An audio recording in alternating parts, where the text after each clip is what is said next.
All right, blockchain gaming continues to eat up the world, I think, of what's happening in crypto and really around the idea of the evolution around Web 2 and Web 3 and the gaming systems that are being developed. Today, we're going to dive into a project called Ultra. And I think you guys have probably heard of that before. If you've been watching our show, you understand how we go out, really try to find the best of the best when it comes to blockchain gaming. And today is no different. We've got Nicolas, Gilot, and David Hanson, who are the co-CEOs over at Ultra. And you guys have a bit of a traditional gaming background. So a lot of our blockchain guys that come on have either evolved into blockchain gaming, but you guys have done it for quite a while. Let's hear a little bit about your backstories. Can you give each of you talk a little bit about where you've been and what you've been doing? Sure, sounds good. Thanks, Paul. Yeah, essentially our story are pretty much correlated, to be frank. So I can take it. The idea here is that we are gamers at heart. So we've been playing games when we were teenagers and kids. So we played a lot of Counter-Strike competitively when esport wasn't really, as known as today, but a lot of fun. And basically we evolved this relationship from being teammates to actually creating companies together. So Mm-hmm. we had a few of them. We decided quite early in our life to move to China. We spent around 8 years there and then set up a few different studios. So one was really a mobile game studio. This is our first experiment. And then from there, we started to go into the meat, like PC game. And this is where we created a PC game studio in China. And this is a AAA FPS game, which was quite quickly acquired by a large company called Kingsoft. They are Mm-hmm. like similar to Microsoft, but for China is the same CEO legend.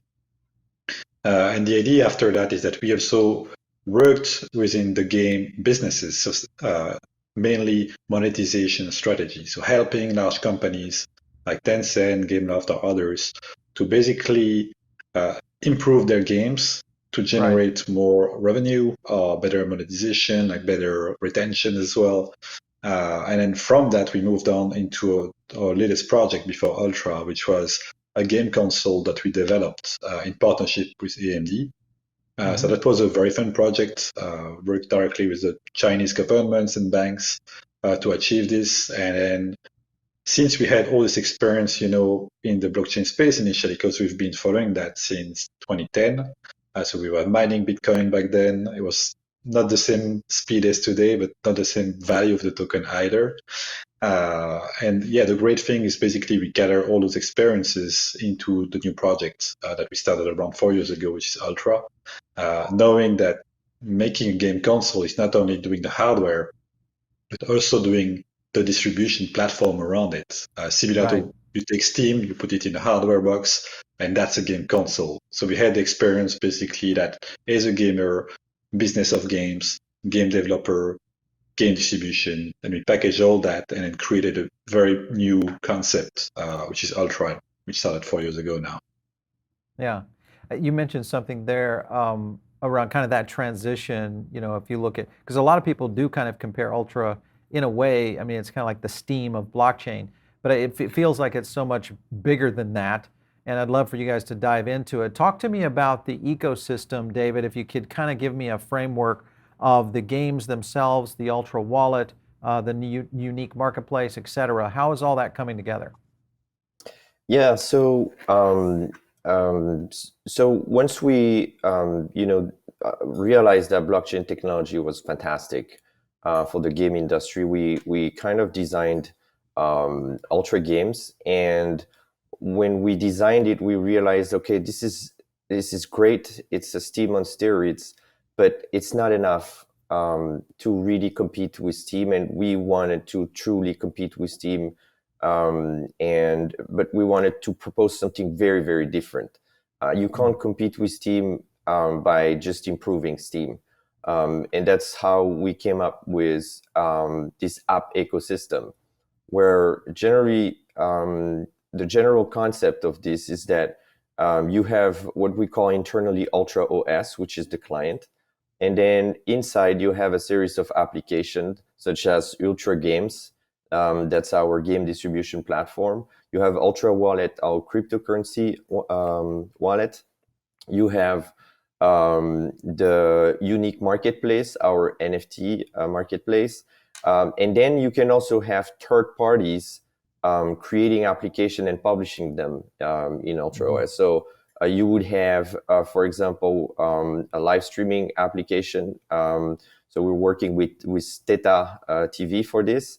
Then there's another platform that's creating an esports tournament service, which will also be integrated in Ultra and then make use of NFTs and all of that. And the general idea is that what we want is that the user registers one time on Ultra and then gets access to everything without having to go through different onboarding processes. So it's a very, very seamless user experience. And each of these applications can leverage the infrastructure, such as our crypto or a blockchain signing a tool. So all apps can leverage that, and that also means that the user experience is the same across all apps. And all apps can leverage, the wallet, can send NFTs to users. And so you can expect that every single user on Ultra has a cryptocurrency wallet, has the ability to sign blockchain transactions. And so that's kind of like what makes Ultra very different to Steam, because the value of our platform is going to increase with the diversity of the applications that are published on Ultra. So we're not the only ones building Ultra. Really, the community is going to contribute to its success and is also going to benefit from its success, because today, if you make an application, it's already a difficult task, technically speaking. But once you're done, you need to find the users. Where do you find them? You start from zero. And in the case of application published on Ultra, immediately they will get access to all our users. And so this is a very new concept, and we believe it's going to be something that application and app developers are going to really, really like. I was looking at your technology stack page, and it kind of goes through some of those features on game distribution here. Game developers manage and market their own products. So obviously being able to really encompass all the benefits and advantages of what you guys are bringing to the marketplace. And with that, you've got, I think I saw somewhere, was it 70 different game titles that are coming onto the platform? Explain to me, is it just the distribution model that's drawing them in? What's the magic that is potentially luring in all these game projects? Yeah, Maybe totally. Nicolas, you can talk. Yeah, indeed. So in terms of the games themselves, I will speak more about game publishers. So the game publishers, we have over 150 of them right now signed up. Some are distributors, which mean they have like around 1,000 titles just then. So in terms of content, we really have a very big catalog which we can pick from. Why are they willing to work with us, and why are we partnering? One of the reasons is because they work with Steam for a very long time. They are not especially receiving much benefit from it anymore, in the sense that in the early days, you had a lot of players, but very few games. Now you have 4 to 500 games a month, new games, which is insane if you want to get out of the, get it in front of the public. How do you do? But Steam still takes 30% commission like they used to be doing in the beginning. So there is no real advantage anymore. You just go there because you're used to that. And the big advantage with Ultra is from the get-go, they do their marketing, they bring the users. What do? Do they send them on Steam and get 70% of the revenue, or do they send it on Ultra and get 85% of the revenue? Plus, when those become new Ultra users, they also get percentage on whatever they spend on other games within the Ultra game. So it's, for them, just purely on a, I would say, revenue level, it just makes sense.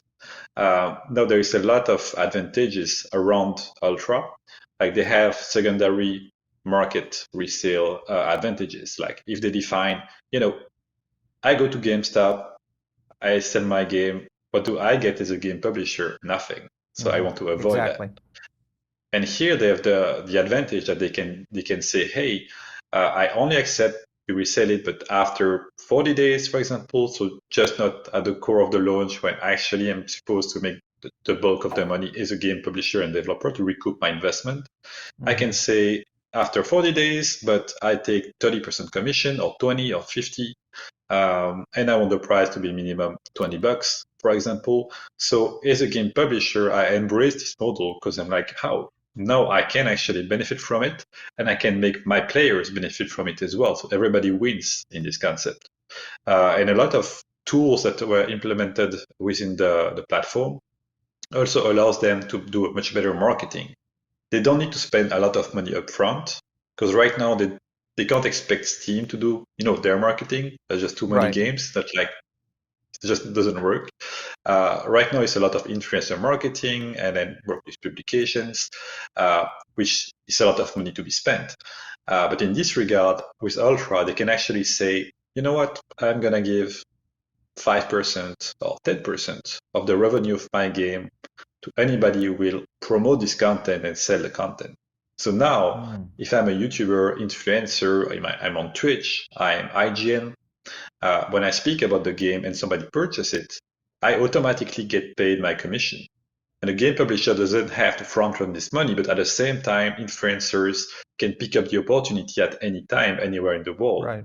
Meaning that they don't need to sign contracts, they don't need to waste time anymore. They just have the power of the community and the existing influencers and publication to support them, which is a great advantage, for publishers, of course, it's great, but also for developers who usually need the publisher to do this work for them. Right. I think Yeah, and there's go also ahead, David. another really important aspect is that we've had historical relationship with game developers, so we actually know almost everybody in the space. And secondly, since the very beginning, before we even started developing Ultra, we started talking to them. Hey, what are the problems you have? What kind of things would you like to have in a platform? And we've been doing that throughout the year. So now we've been 4 years in development. And every year, during the trade shows, GDC, E3, Tokyo Game Show, Shanghai, China Joy, and so on, we every time we touched base with them, hey, this is the new progress, so you can, this is how it's going to work, and do you have any comments for us? And so they've followed the progress of the platform, and they've been included since day one. And so this is kind of like what stands us apart, because we've had boots on the ground, and we've been doing this background work for quite some time now. Yeah, I think that's the kind of the unique thing that I continue to see, especially in these mega projects like what Ultra is, in terms of really being able to attract this kind of talent, and just like what you guys have kind of intimated to, and that is this whole element of the marketing engine, the reach, and obviously the kind of the confluence of what we're seeing in blockchain, really seeing a lot of growth there in terms of a lot of projects starting to come to life. With that being the case, though, obviously there needs to be an ecosystem there. Explain to me a little about how the NFT ecosystem works within Ultra. How does that apply to maybe the top 10% of games that would be coming onto the platform? Yeah, I would say I can probably tackle that in terms of business aspect. So as you mentioned, the ecosystem itself has a lot of different applications. All those applications are compatible in a sense with blockchain and NFT technology. And how does it work is that basically the NFT itself can be used in a tournament platform. Like if you are like a game publisher, by default, your game is an NFT. You don't need to do any work around that. We just package it as an NFT. And when you own this license as a gamer, you actually can play the game. If you reset it, of course, you cannot play it anymore. But the idea is that then this license can be used, for example, as a prize in a tournament. If you play this tournament, you have a chance to earn this cool new game or as an alpha or in beta or in alpha. The same way you could also get like some virtual items. So you can really incentivize people to play them through NFTs. And on the other side, if you are like a streamer and you speak about this content, you can have as well distributing the same game, same NFTs. You can also be like used for promotion. So you can see really those NFTs are parts at the same time of the tournament platform, part of the live streaming platform, can be purchased, can be resold on the unique marketplace. So all those applications basically benefit from this technology. I think that's the key thing there when you just mentioned it, the light went on in the sense of the games themselves are the NFTs within the ecosystem, which is a unique aspect of how this can potentially scale, because that's going to be the one challenge I think a lot of these networks are going to face is scalability. When you look at scalability, I was looking at no transaction fees, almost instant transaction. I was seeing your TPS at 12,000. So the infrastructure is in place to really take on a lot of players and a lot of scalability. Do you see with the number of games that are coming into the Ultra ecosystem, any challenges from a scalability scenario? I mean, we've seen things like what happened with Solchix and Solana, a little bit of network congestion, scenarios like that. What are you guys doing to kind of avoid those kind of scenarios? Yep. So we're actually proactive on this. The blockchain that we have does have a quite high transaction throughput, but so far, actually, everything is done on a single thread. And so, as you know, CPUs today, they have 64 threads. So there's work that we begun to explore ways to multi-thread the blockchain. That's one solution. And I think we will be successful next year doing this. And then there are the other options with some kind of side chains. But there's a series of ways I'm thinking about this, and they're going to be quite interesting concepts around that. And so with a side chain that would be actually truly intertwined with the main chain, as part of the actual main chain protocol, you could then scale horizontally. And that's something that would solve that problem. Now, if you look today at the amount of transaction that some of the most successful blockchains do today, like Solana, you're looking at something like 3,000 transactions per second. That's what is the average being used today. So we do have some time to reach that level of volume. And in the meantime, we're preparing alternative solutions because we know we will face eventually scalability limits, and that's when we want the solution ready, basically. But we're good right now, and we should. Yeah. If you check the problems that, for example, Solana had, is things we thought already when we designed the protocol. Like for example, there is a queuing mechanism as part of the protocol itself, meaning that you can't really have a crash if there are too many users. You just somehow delay a bit some of the transactions, but we have a priority systems as well. So the more people stake, the higher priority they get. We still with some limit, that can't really be used to game the system. It's really designed in the proper way for mass market adoption. So if it scales, great. We don't have issues because it can't crash because of those reasons. But at the same time, we have additional solution for scaling. What David was saying right now is only one thread, but with AMD, which is one of our partners, they have a Threadripper CPU, which is like 64 threads. It doesn't mean it scales 64 times 12,000 TPS, but it scales quite a lot. So that's one of the things we're also working on, which, at that point, you don't really have a problem anymore. Yeah, well, I like that approach, with the hierarchy within the system, so you don't really deal with the congestive scenario that comes in when you do see mass adoption occurring, which is really kind of the next level. I mean, a lot of people are pointing to 2022 as being really the breakout year for blockchain gaming. And much like if you look at back in the mid 2000s when we saw really breakout gaming in the consoles, esports, et cetera, really started to ramp up, we think 2022 could be the genesis of where blockchain gaming is really going to start. So I think it's good to see that you guys are, one, thinking way out ahead of that, because I think that's one of the big challenges that many projects are going to face.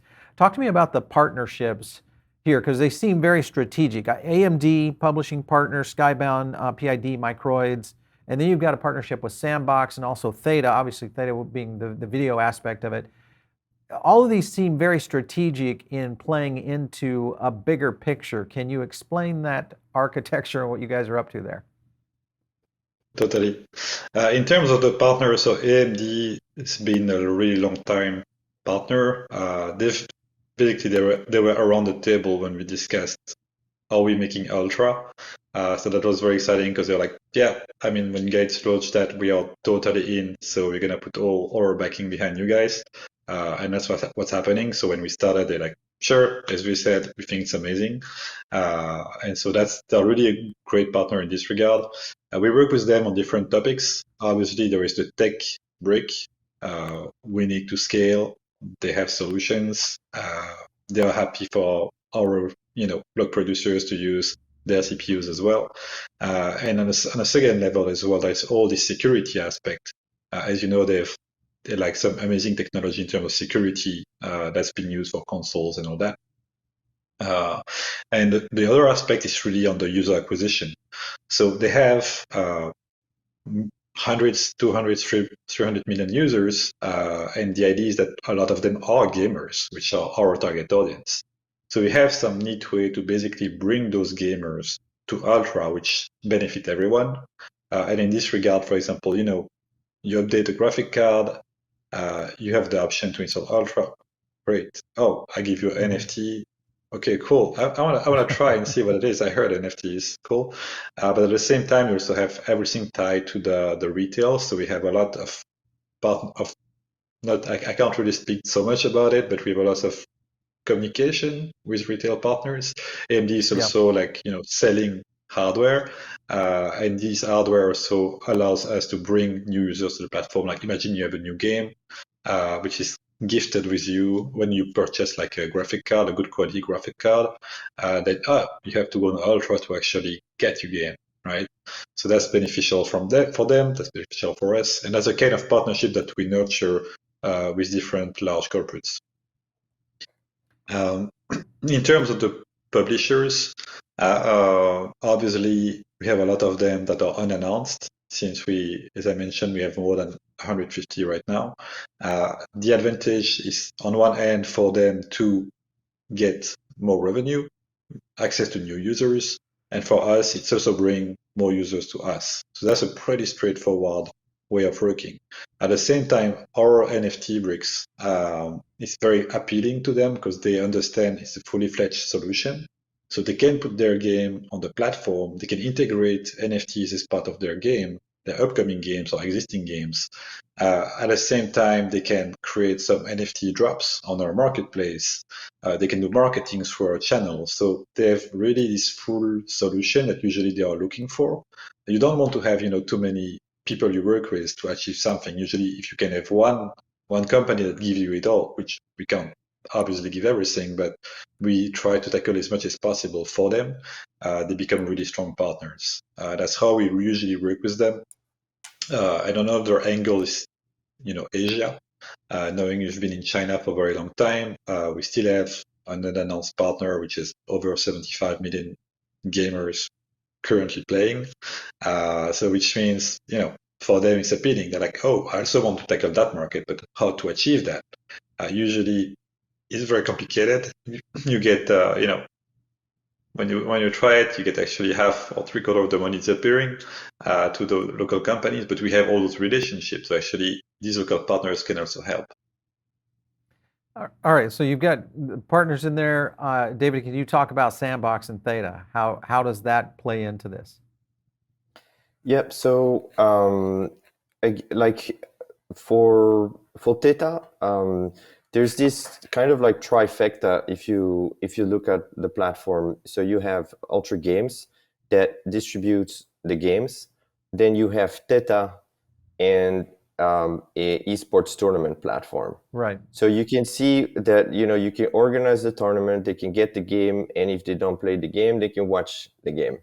And so there's this, triangle of, basically three companies that feed each other under the same roof.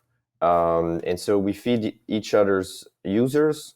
But then, of course, there's this whole aspect that NFTs can go from one to another side. Like, okay, you're watching a live stream, you receive an NFT, and then maybe you can use it in the game, or like this whole collaboration between all of these companies that also provides a seamless user experience. So let's go into Sandbox real quick, kind of how that partnership works.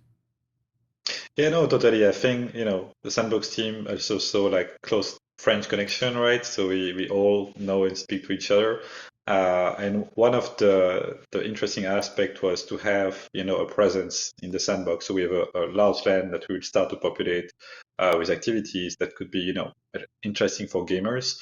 And on the other side, as you know, we have a distribution platform. So you're actually able to offer the game to gamers. So since we would have the user base, we can actually promote blockchain games. And that's showing a bit about the interoperability as well, because right now it's not on Ultra, the blockchain, but it can be on Ultra, the game distribution platform. And after, when you can transform those NFTs, teleport them from one thing to the other, then it can become also available in the marketplace, the live stream platform, the tournament platforms and all that. So there's all those amazing things possible.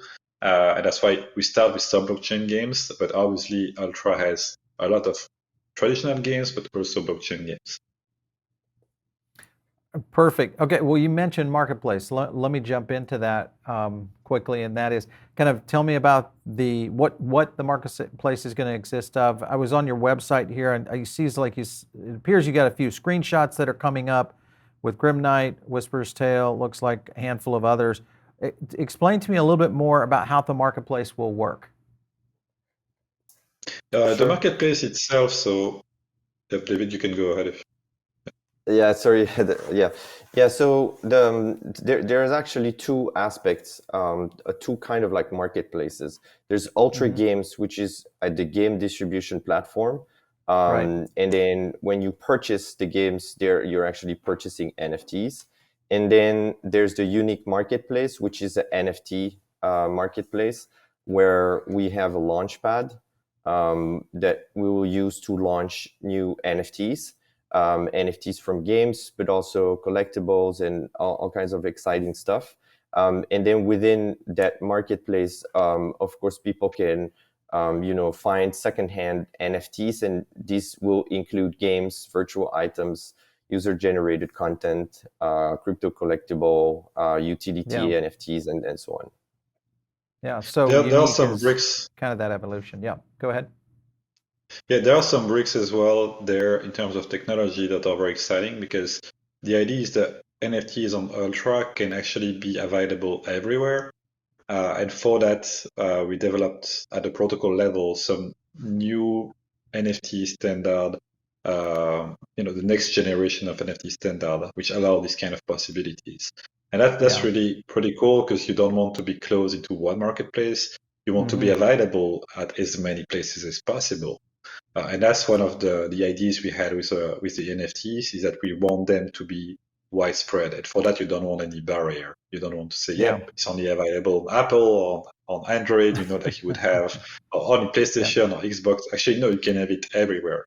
And that's the idea we had, the fact that it can be traded anywhere. Yeah, And, well, I think the beauty of that is all decentralization of how gaming is going to evolve in the next decade and be so much more amazing for both players and also collectors, and whether it's play to earn or play and earn, whatever model that games kind of roll out on it. You were going to say something there? Yeah, I think there's also a specificity about our NFT marketplace that Nicolas just touched, is that, for example, on OpenSea, the way it works is that basically you give your NFT and then they set it for sale. In Ultra, you keep your NFT, it's still in your inventory, you set it for sale. And so the difference between these two models is that when you set your NFT for sale on Ultra, you're really setting it for sale everywhere at the same time. So any marketplace that supports our NFT standard that sells NFT can display it, and then and if somebody buys it through their interface, they earn what we call the promoter fee. And so they earn the same as what they would earn if they own the NFT, for sale. But they don't have to, have all the infrastructure that's required when you need to secure the assets, because really you're giving your assets somewhere, and they need to hold it, and they need to make sure that no hacker gets in control of that. So our NFT marketplace is really embedded within the NFT protocol itself. And that's very cool because within a game, the game developer can display the NFTs. If somebody set his NFT for sale there, he's actually going to show up in every store at the same time, which increases then the ability to sell an NFT fast or more expensive because the demand is higher. And also increases,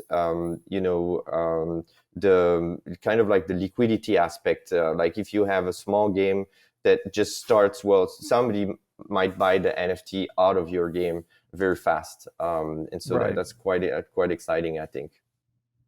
Yeah, it's definitely a different approach, I think, in gaming in general when you look at that. Last question for you guys, and that is, you seem to have much more of your foot in traditional gaming as well as blockchain gaming than most of the blockchain gaming teams I talk to. And if you look at that transition that is occurring right now from AAA and just Web 2 gaming to what we're seeing in Web 3, and kind of the evolution of real play to earn, play and earn, blockchain gaming with digital assets, and game ecosystems that are going to launch with completely different business models than what we probably even know now. Do you feel like that transition is going to take 2, 3, 5, 10 years to happen, or do you think it's just really going to be super fast? I think in terms of the transition, you're gonna see, you start already to see today some large players speaking more and more about NFTs. Why? Because they're working on it, right? Otherwise they wouldn't try, Sure. So that's really how it feels. You can see that when the large corporates start to speak about it, usually it means that they are working on it. And we've been close to a lot of those corporates. So yes, we can tell you that there's definitely things in the making. Even us as Ultra, we work with some of them, and we have a few games which are like in development, which would be exclusive to the platform, like AAA type of games, FPS game, like different kind of really cool games which are play to earn as well. Knowing we have this background of monetization strategy consulting firm, we went through all the waves from premium to free to play games and how all these mechanics are working. So we actually can adapt that to some new really cool concepts. With experience as a game developer as well, we can say, hey, this would be good, this wouldn't work, this is how you're going to use the tech to make this or that, and how it's going to integrate into the whole ecosystem and provide a lot of value. So this is how really we think about those games. And I could see here the game developers and publishers out there, they were quite afraid initially. There was all this problem also about carbon neutrality. That's also something that is very touchy with a lot of people. They don't want to be associated with that because they all try to get their carbon footprint as low as possible every year. And you come to them and say, hey guys, we're going to do this, it's going to be cool, but don't look. And the idea here is really that with the solution we developed, we are carbon neutral. So by default, when they work with us, they don't consume anything more. But the other way around, that we are even carbon negative. So we got, natural capital partners like the company doing certification for Microsoft, Logitech or others Right. who did that with our blockchain. And the reality is that we offset about 10 times what is consumed, which means working with us is actually better for their carbon footprint. So which means, we tackle this whole problem in one shot, and obviously it opened a lot of doors because they're like, okay, sure, now we can actually work together, we can make this happen. And in addition, they see all the tools that we put in place, and they are used to, have those tools. So if you don't provide to them, like, how do we do that then? So yeah, I think it's really a good see the point. future like 2 years. Yeah. Yeah, 2 It's a years. new tool. That's the That's exactly. really what Yeah. it is. It's a tool. Right. It's kind of like when I saw kind of like the backlash that we saw with Ubisoft NFT release. I think really the problem is that it's an educational thing. People don't understand what it is. They heard that NFTs are nasty, and not eco-friendly and so on. They think, okay, now all the games, they will be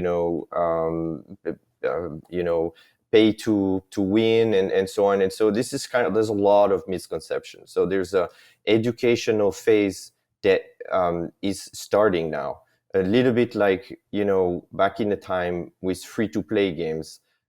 Everybody hated it, and then look at where we are today. Like if you ask Right. Fortnite players, hey, do you like the free-to-play model? Everybody will say absolutely yes. Why? Because we understood how to use it properly, how to implement it properly. It's really mostly it's a tool, and then you, the developer, need to use it appropriately. And this is something that companies will need to learn to use properly.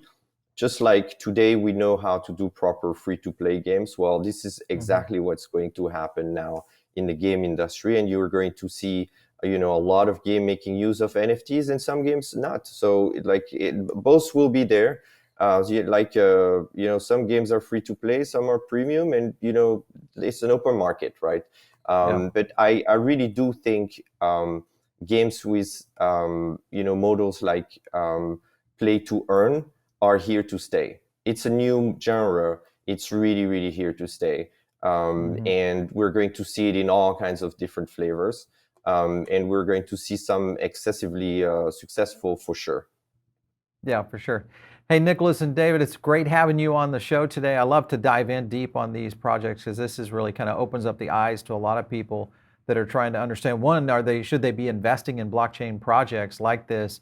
And two, if you're a gamer, most likely trying to understand how this ecosystem is really growing and going to the next level. But thank you so much for stopping in. We appreciate it. Thank you so much, Paul. Thanks a lot, Paul. Have a good one. All right, you guys are tuned in here on the podcast right now. We love that too. Make sure and jump over here to the YouTube channel. It's the #1 place for you to really kind of grab in on the whole experience, because you get not only the analysis, you get these types of interviews, as well as access to our Diamond Circle, which is absolutely free. So make sure and click the link below and jump in on that. Lots of stuff there, including digital asset rewards. We do drops. We've got a giveaway happening this week on our live stream, so don't miss that one on Friday. That's going to be our Christmas giveaway. It's going to be fun. And then, of course, if you want to reach me for a show idea, or you have somebody you want to introduce me to, maybe we should have them on the show, hit me up out there on Twitter. It's @PaulBaron. We'll catch you next time right here on TechPath.